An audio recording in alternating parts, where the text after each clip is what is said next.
en güzel şey sənət. Sənət bilsin nə o şey? Əli qabiliyyət.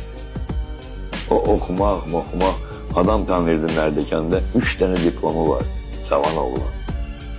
Bazarında Mərdəkan klubunda polkuda pomidor xiyar satır.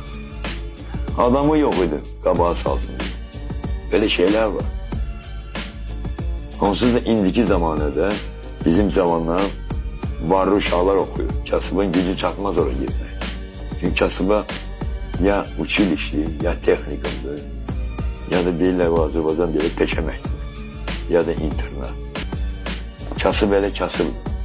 Ancaq okuyanlar için en güzel şey sənət.